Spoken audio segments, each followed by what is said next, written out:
Please join me in welcoming Dr. Donald Saari.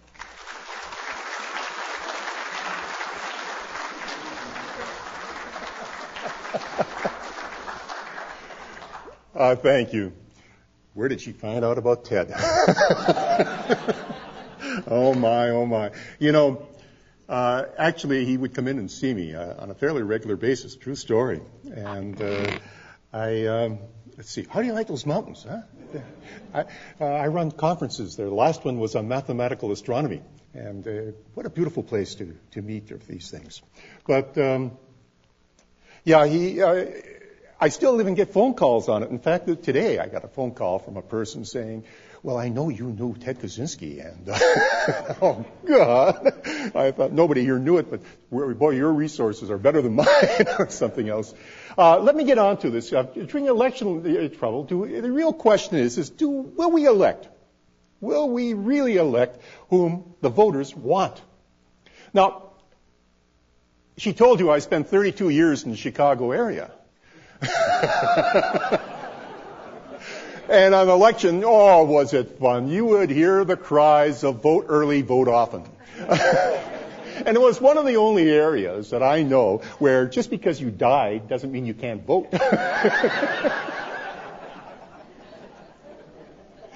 But you might say, well, other than that, if we talk about honest things, what problems could there be? Florida 2000? I'm a mild-mannered person, as you can tell. But even Florida 2000 even got me using four-letter words. Chad. But it wasn't a four-letter word that should have bothered us. It was a five-letter word. Nader. Now, let's think about that for a second. That already tells us there's a problem, doesn't it? We have often we have elections with more than two candidates. The primaries this year on both sides were just loaded with them. And so the question is that if we have more than two candidates, are we necessarily electing whom the voters really want? And the question then happens is, the problem is the election rule. And that's what I'm going to talk about. That's the science. This is the science forum. And that's the science I'm going to talk about, some of the mathematics, and give you a sense of what goes wrong and why. See, I'm going to give you some good news. Oh boy, am I going to give you some bad news. And let me warn you, beware. It is incredibly easy to make bad decisions. Not just in voting, but everywhere. In elections, business decisions, engineering decisions, science decisions, football. Hey, now we're getting serious. Football, about the rankings of who should be in the pro game, and all of these different areas. And I'm going to talk to you and explain to you why it happens. But first, maybe we should talk about a party. As you know, I heard there's a reception after this. And I heard that indeed they were planning to figure out, trying to decide what beverage to serve. On the planning committee, there were 15 people. 6 of them were health conscious. They want milk first. Not my problem, there's those 6 people. Milk first, wine second, beer third. 5, they came from Wisconsin. They prefer beer, wine, and milk. And the last 4, the only 4 California citizens, real California citizens, they prefer wine, beer, and milk. So they have to vote. And when they vote, of course, 6 are going to vote for milk, 5 for beer, 4 for wine. So what they do is, there's the answer, milk is in first place. They get in the car and drive over to get a keg of milk. When they arrive, they discover, are you lucky you didn't want beer? Because we had some people from the biology area who just cleaned this out. So there's no beer. Well, that's no big difference, does it? I mean, come on. Milk is in first place, wine's in last, so we're still going to choose milk. So let's check. Let's check. If we check, we find out, let's see. Yeah, 6 people want milk. Uh-oh. 9 people prefer wine to milk. Something's wrong here. Okay, pretty close. How are we going to get it so that we can get beer? Yeah, they got all the beer already, huh? Well, I took away the beer, the line, if you noticed. Alrighty, so the way we're going to do it is by notice, all of these procedures are commonly used ones. And so this time I'm just going to use the runoff election. Because if you use a runoff election in the first vote, you have milk, beer, wine. That gets rid of wine. And so now it's between milk and beer, and now we come to your majority. Let's see, where are you? Right there. Now we come to the majority. Milk, beer beats milk, and so it wins.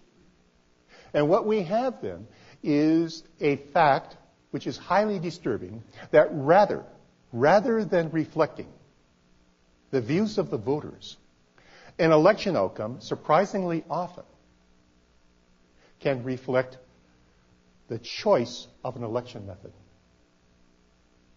In fact, many of the rules that I have seen in different organizations, including, we're both in the National Academy, including their rules, are faulty.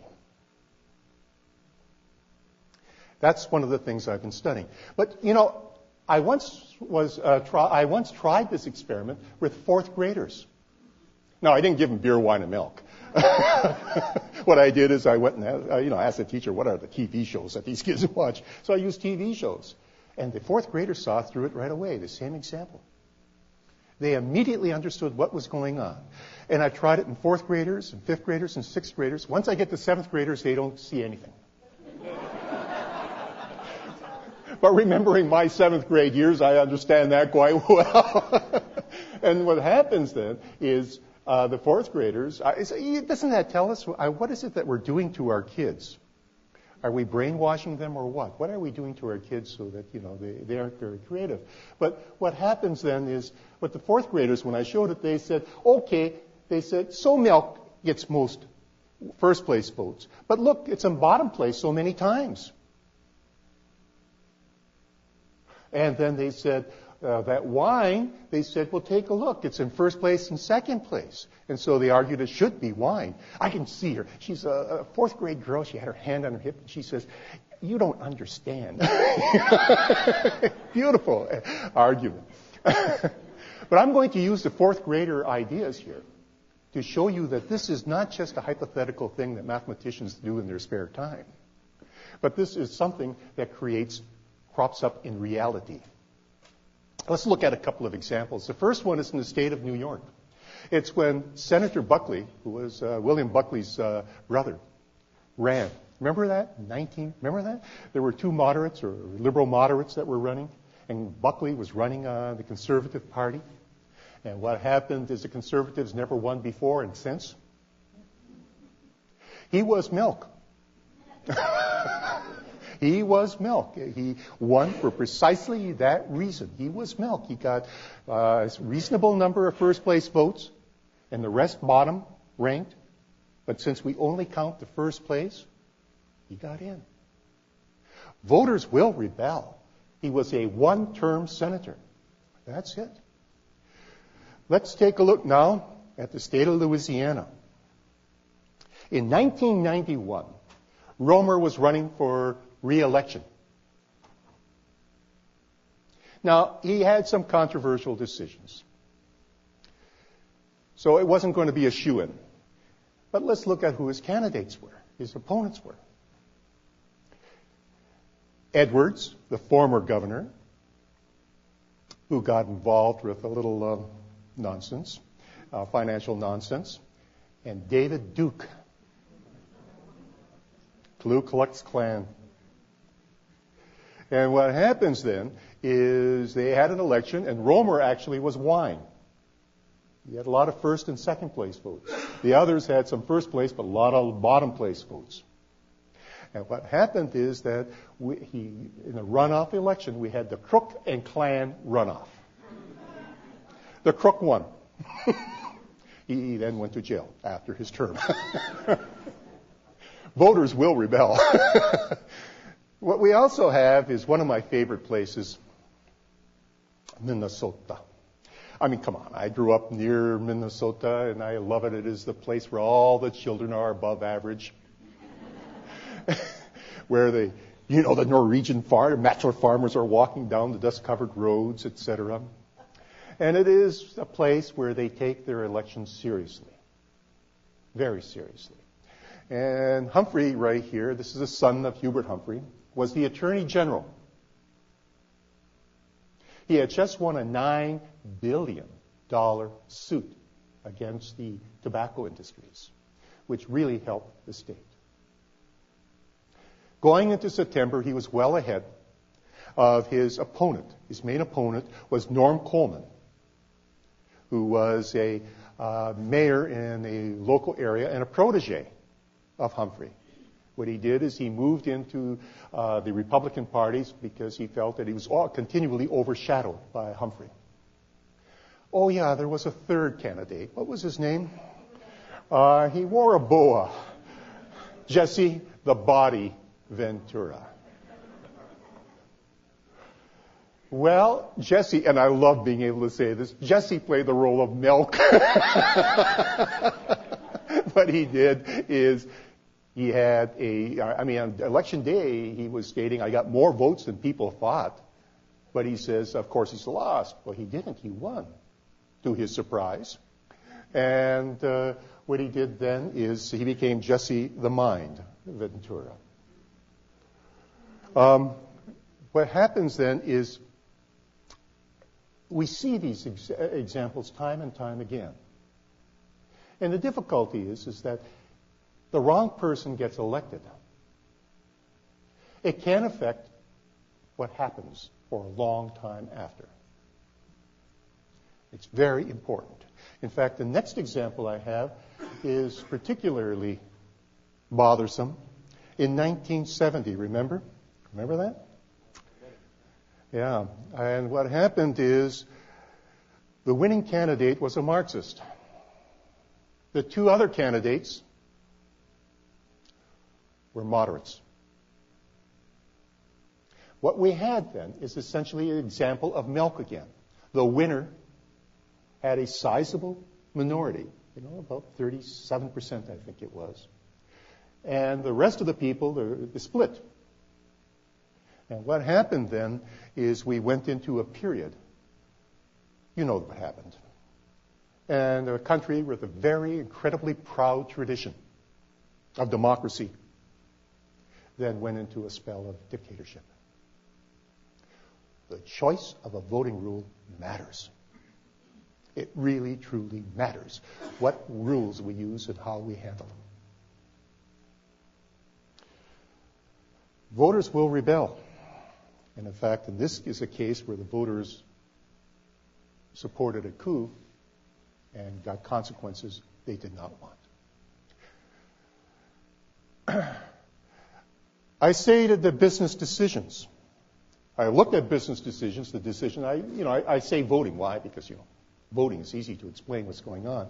But all of these examples I have right here carry over to business decisions. They carry over to decisions that are made in engineering processes, everywhere else. What you do is, in these situations, criteria play the role of voters. So I'm trying to put in a new plant somewhere. And my new plant, I look at tax rates, and I rank all the alternatives. So taxes is one of the voters now. And I'm looking at the availability of manpower, and that plays the role. And you look at the various decision methods which they have out there. They're not dissimilar from the voting. Once you understand what goes wrong with voting, you understand what goes wrong with the engineering decisions, you understand what goes wrong with the business decisions, you understand what goes wrong with all of them. The idea of coming from the class ranking, what goes wrong with class rankings? captures what goes wrong with the plurality vote. We're throwing away valuable information. It's lost. And what Borda argued for is that we have to give weights. We have to give so many points for first place, so many for second, so many for third, etc. Alrighty. The question, and Borda's argument was, let's give, there are 3 candidates. You have a first place candidate, there's 2 people underneath it. So we'll give 2 points for a first place candidate. Second place candidate, there's 1 person underneath, give them 1. Third place candidate, there's nobody underneath. Give them 0. 2, 1, 0. So let's suppose I have 5 candidates. A, B, C, D, F grades. 4-point grading system. 4, 3, 2, 1, 0. So the 4-point grading system is precisely the Borda count. But why that particular choice of weights? Does it matter? And it surely does. It surely does. With that beverage example, it turns out there are 7 different election rankings depending on how many points you give to a first place, a second place, a third place, a fourth place, a fifth place. Well, there's only 3 candidates. First place and second place candidate. You can get 7 different rankings. 3 of them have ties. 4 of them are strict.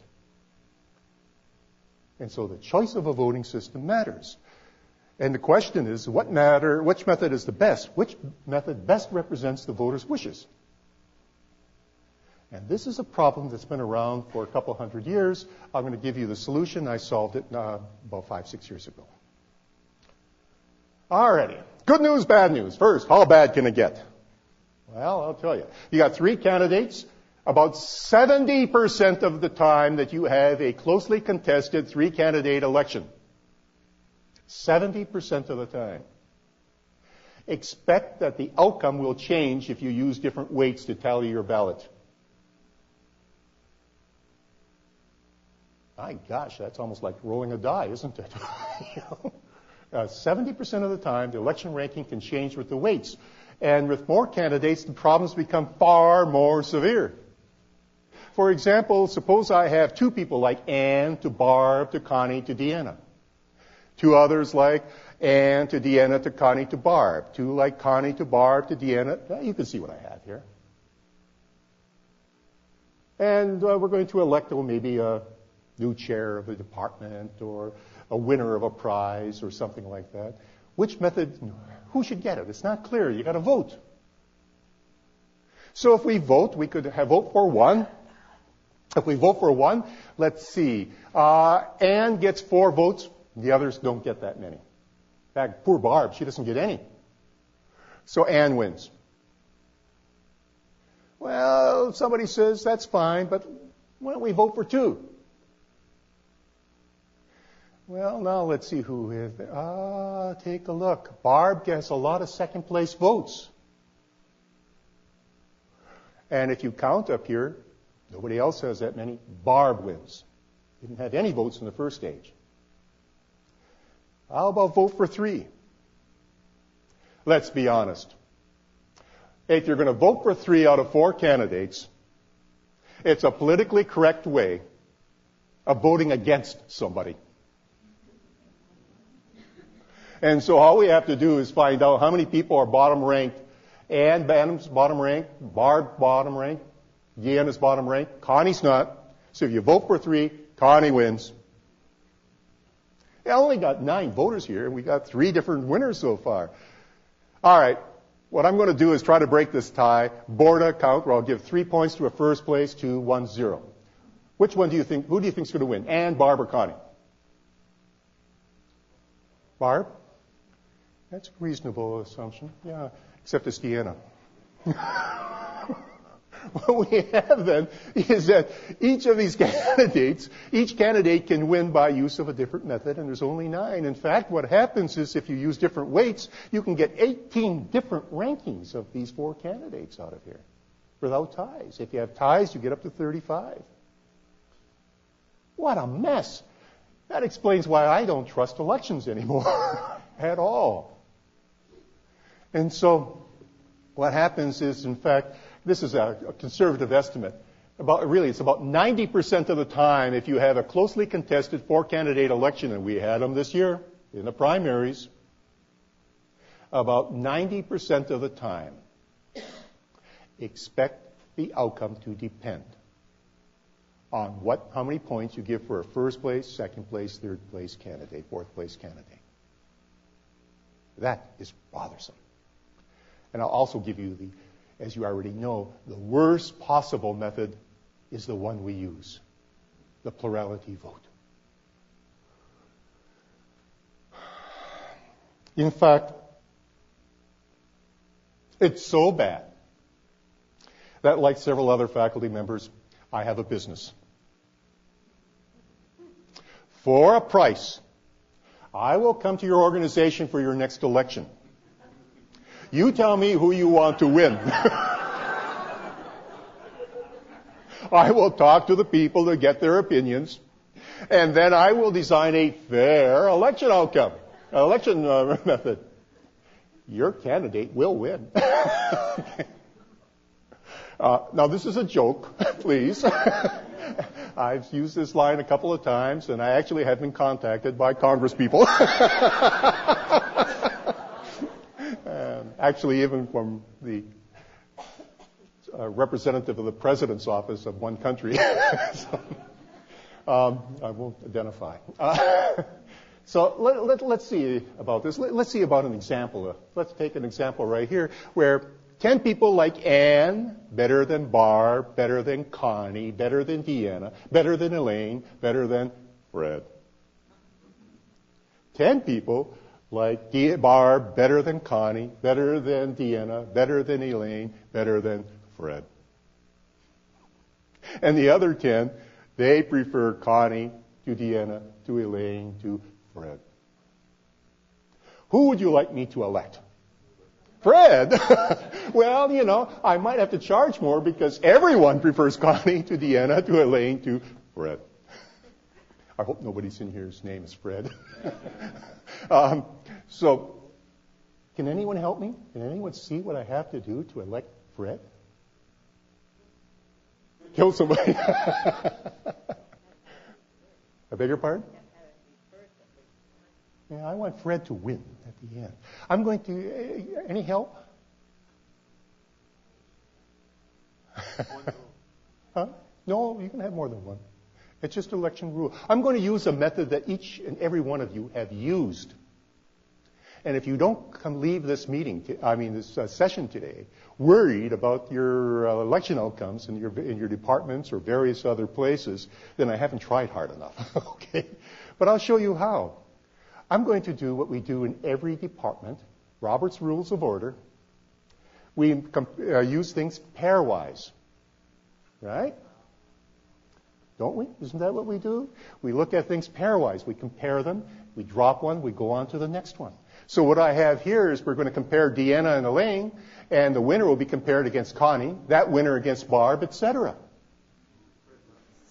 Fred's last. And that'll give you an idea what to do at your next departmental meeting or social club meeting or anything else. Because what happens between Deanna and Elaine, I already told you that everybody prefers Deanna.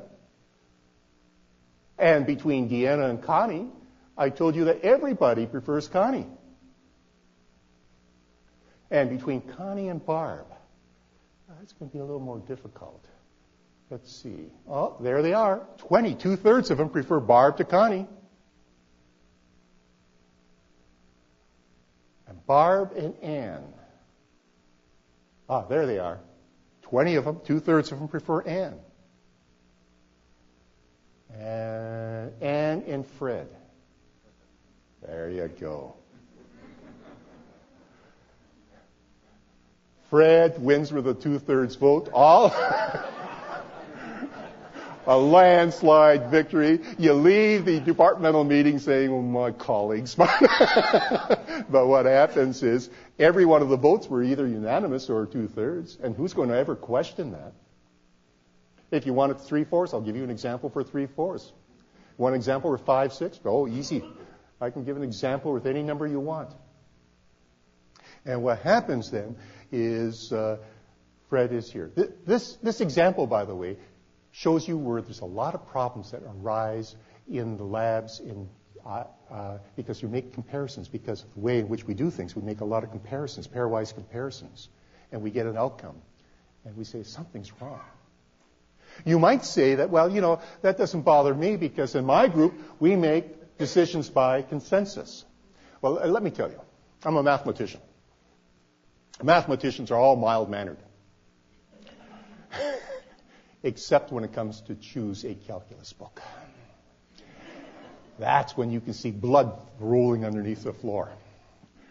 And you can see, you don't have a vote. You do it by consensus. You're going to choose the book between a Deanna and Elaine. And, well, Deanna's book, is lighter. You won't get a hernia carrying it to class. And Connie does better. You see it. You go to the end. You walk out of the departmental discussion and you say, I don't know about my colleagues. Okay. It's the election rule. It's the voting rule. That's what causes the difficulties.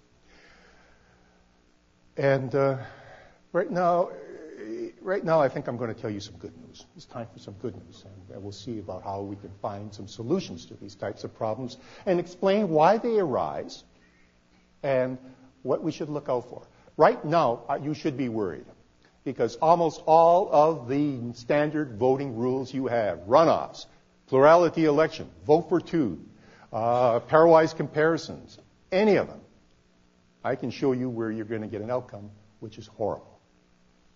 Absolutely horrible. And they happen on a surprisingly large frequency. They're not rare. Let's look at this example that I gave you right here. And I'm going to show you what causes it. Now, to show you what causes it, and here is what we did to get the solution. I'm going to use some mathematics. I'm going to use what I call a ranking wheel. And what is that? That's nothing more than a wheel that I take and I nail up to the wall. And if I have 6 candidates, if you have 7 candidates, 8 candidates, you just evenly space the numbers. I got 6 candidates, so I evenly space the numbers 1 through 6 on the wheel. So you have 5 evenly spaced 1 through 5. Then what you want to do is you want to put the names of the candidates in some order. I don't care which order. Right around here. So you see A is by 1, B is by 2, C is by 3, 4, 5, 6. So that's the ranking. That's why I call it the ranking wheel. It'll give me the ranking. Then what I will do, if you notice, that's precisely what I had here. Now I'm going to rotate this ranking wheel 60 degrees. And now 1 is by B, 2 is by C, 3, 4, 5, etc. And I get that ranking. That's how I created this example. I just did 3 of them. But let's continue all the way through for all 6 of them. All 6 would give me A is in first place once, B is in first place once, C, D, E, F. Each candidate is in first place precisely once. Each candidate is in second place precisely once, etc. Who's favored? Nobody. But if you take a look at the pairwise elections, there's cycles.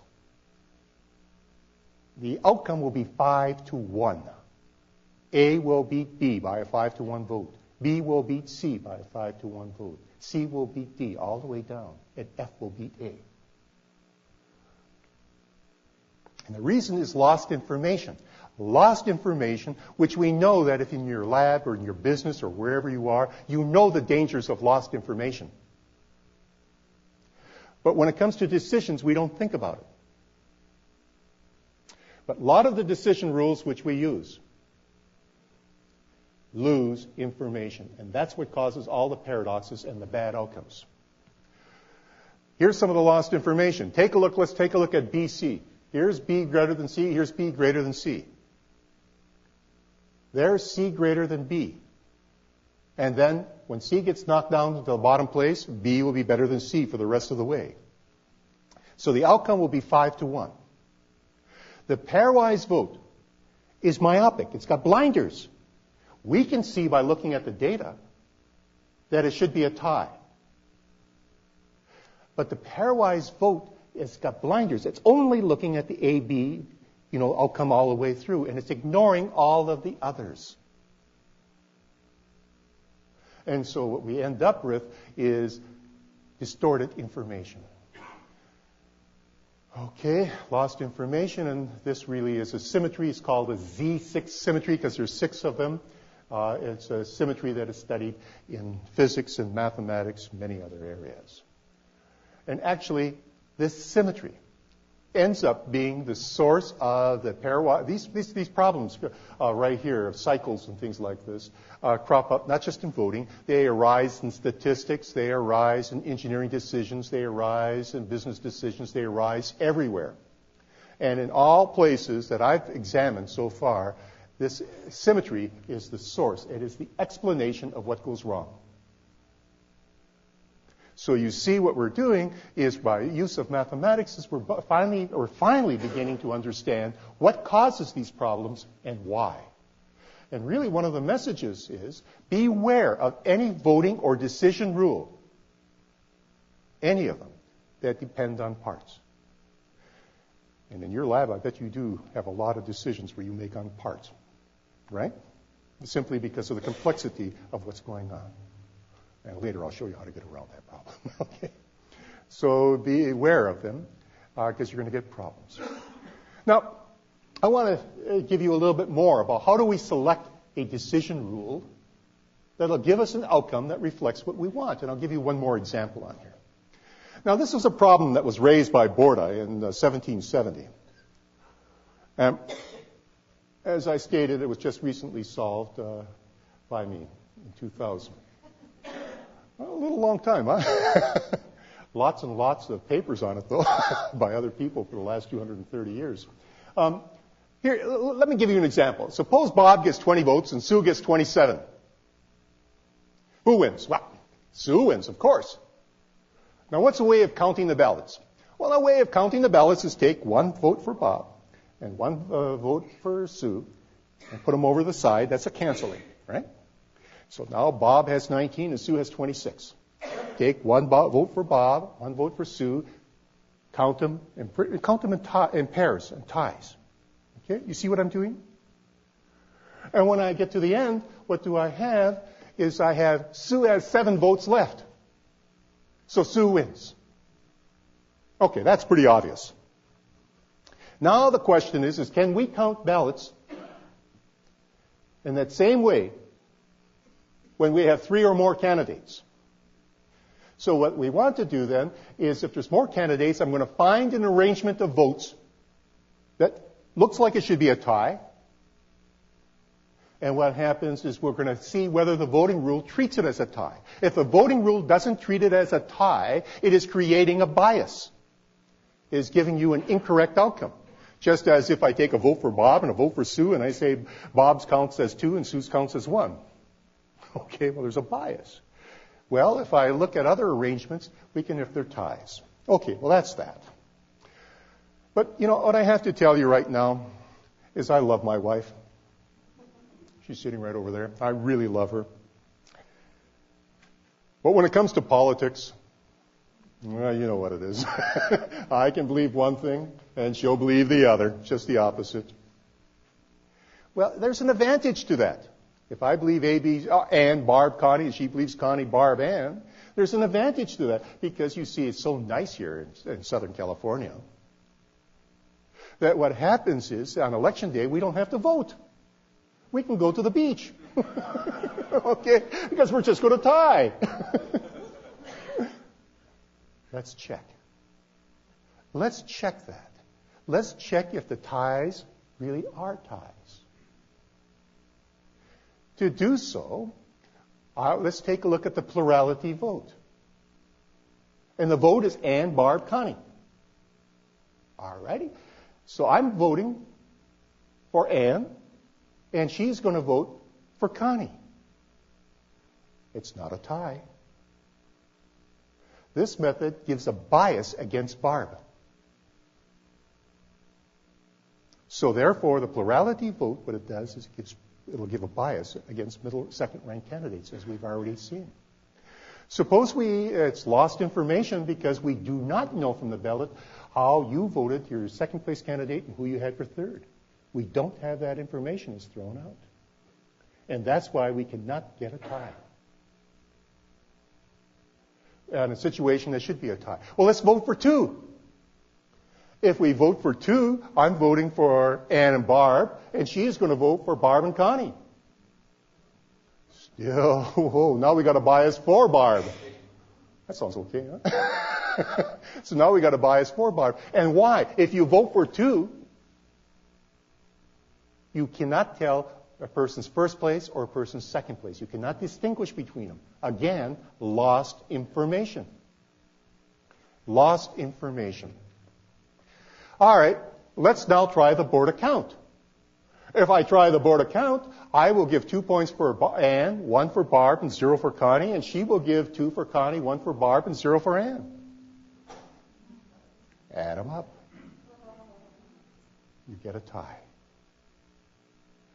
And in fact, if you use different numbers, you will find only the board account gives you a tie for this. And what this is this turns out to be, only the board account gives a tie, and it turns out to be the source of all problems in this area when you use positional accounts. There has been a 200-year literature examining it, and the solution is as simple as that. Okay. By look at mathematical symmetries. And that has the source of it. And it is also, if any of you are engineers or working in these areas, you know you have the different weights you have to choose or different things like that you have to select. And this is the same problem of choosing weights for decision problems. And in fact, this is the problem for the beverage example. Let me show you how I created the beverage example. What I did is I started off with 4 people liking wine, beer, and milk. 1 person liking milk, wine, and beer. Okay. But I didn't get anything bad out of it. So therefore, I added 5 people that like milk, wine, beer, and 5 people that like the opposite. See? I know what is this. If I vote for 1, it's going to give me a distortion against wine.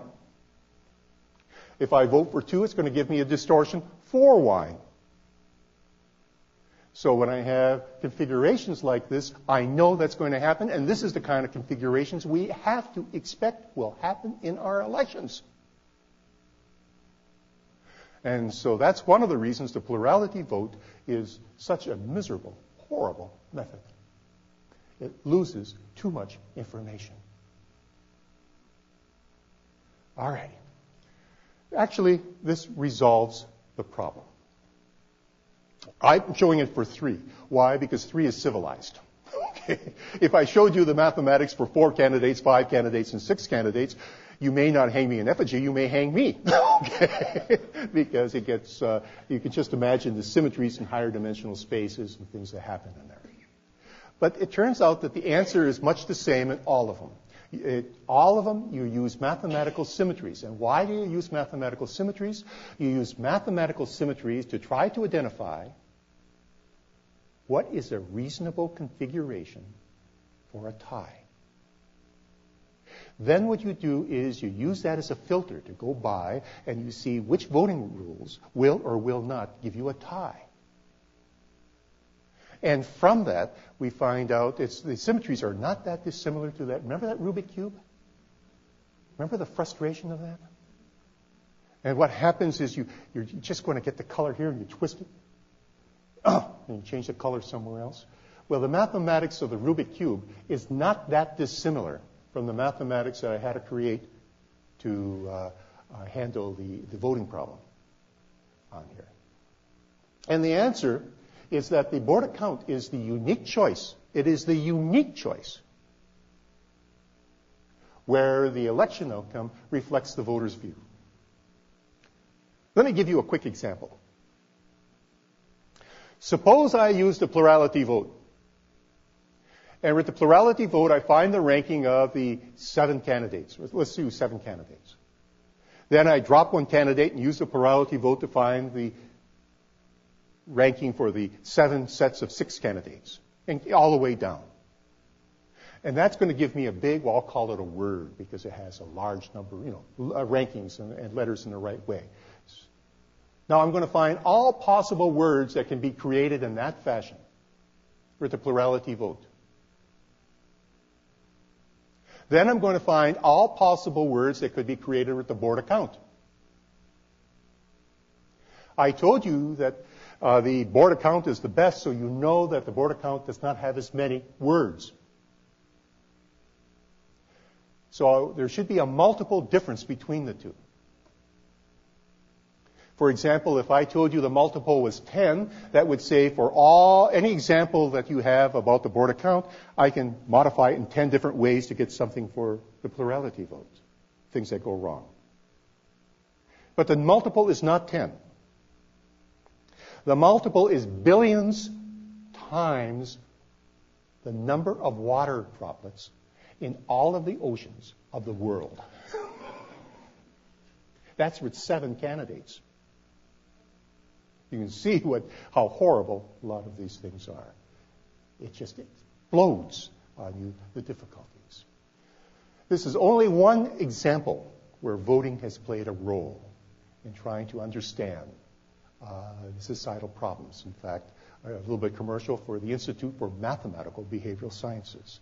It's only one where mathematics plays a crucial role in understanding the problems of our society. There's more information on my webpage if you're interested. What happens is I even have a couple of lectures on there in the voice over here. And here's the commercial. That's Chaotic Election, a Mathematician Looks at Voting. That actually is a sketch supposed to be of me, but that's obviously was done when my beard was dark and I had hair up here. Okay, on here. And with that, I want to thank you very much for your kind attention.